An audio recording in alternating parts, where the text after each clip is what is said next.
One, two, three, action.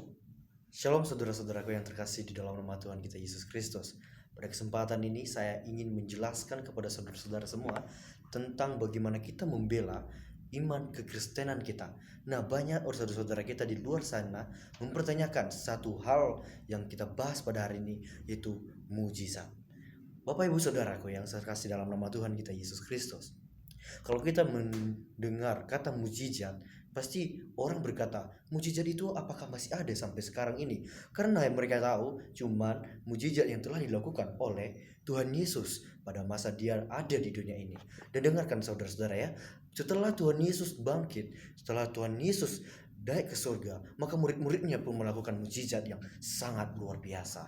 Nah, saat ini kenapa kok kita mengatakan, kenapa sekarang ini mujizat-mujizat ini tidak datang kepada kita? Bagi orang-orang yang mengalami satu masalah dan persoalan hidup, misalkan dia mengalami sakit penyakit dan dia banyak pergumulan kepada Tuhan, ingin datang kepada Tuhan tetapi tidak memiliki jawaban yang pasti dari Tuhan. Ini mengapa terjadi, saudara-saudaraku yang terkasih? Karena kita memang dalam manusia yang hanya ingin mementingkan kejasmanian kita, karena kita memikirkan bahwa Tuhan itu datang atau Tuhan itu memberikan mujizatnya untuk jasmani kita.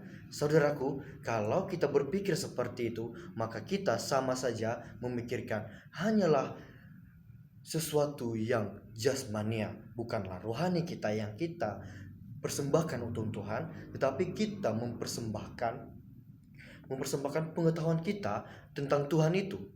Nah, saudara-saudaraku, kalau kita melihat kisahnya daripada Musa, di mana Tuhan memberikan Musa ini otoritas untuk mengerjakan pekerjaan-pekerjaan besar. Misalkan Musa diperkenankan untuk membelah laut Firaun.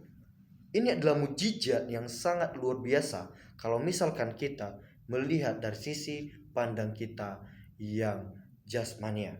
Tetapi saudaraku yang saya kasihi, ini semua tidak akan pernah terbatas.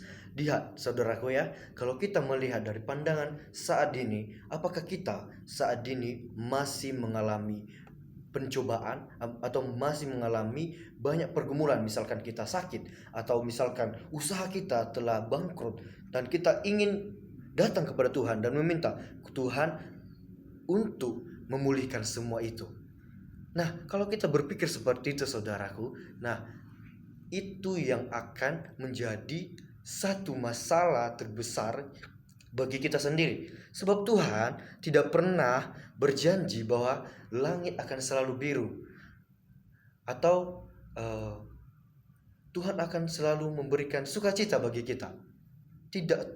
Tidak terlepas dari semua itu saudara, tetapi Tuhan menginginkan kita, kerinduannya adalah kita bisa hidup benar untuk Tuhan.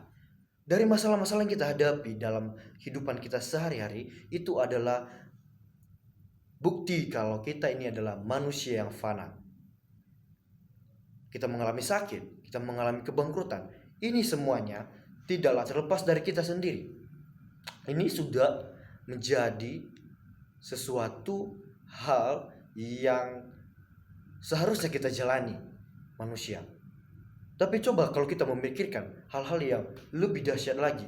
Misalkan kita di dalam mengalami masalah itu, seperti sakit penyakit, apakah kerinduan Tuhan di dalam kehidupan kita?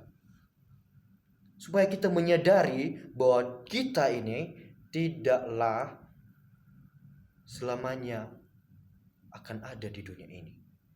Atau misalkan usaha kita bangkrut, Tuhan mengizinkan itu semua supaya kita sadar bahwa apa yang kita lakukan untuk kita atau untuk Tuhan. Saya tidak akan membagikan ayat firman Tuhan, tetapi kita akan melihat dari sisi kepribadian kita sendiri atau sisi yang lain. Kalau kita mengenal atau masuk ke dalam Alkitab, ada banyak saudara-saudara yang mengalami demikian. Paulus mengalami setiap masalah yang dihadapinya, tapi dia tetap bersyukur kepada Tuhan. Kalau kita memikirkan, kenapa kok hari ini tidak didatangkan mujizat di dalam usaha kita atau penyakit kita, misalkan kita sembuh. usaha kita menjadi pulih kembali, menjadi kaya raya kembali. Ini adalah satu yang kita pikirkan adalah kesombongan kita sendiri. Kita tidak pernah memikirkan apa yang dipikirkan oleh Tuhan. Sadarilah saudara-saudara, dan saya ingin mengajak saudara-saudara semua, kalau kita sedang mengalami masalah, jangan lari dari masalah itu, tetapi datanglah kepada Tuhan. Tuhan itu tidak pernah meninggalkan engkau, tidak pernah membiarkan engkau. Tapi bagaimana kita datang kepada Tuhan, itu yang Tuhan inginkan. Kalau misalkan kita saat ini mengalami banyak problema, banyak masalah, saudara-saudara, coba ingat kembali apa yang Tuhan pernah lakukan, kebaikan di dalam diri saudara. Demikian firman Tuhan. Demikian yang perlu saya sampaikan kepada saudara. Amin.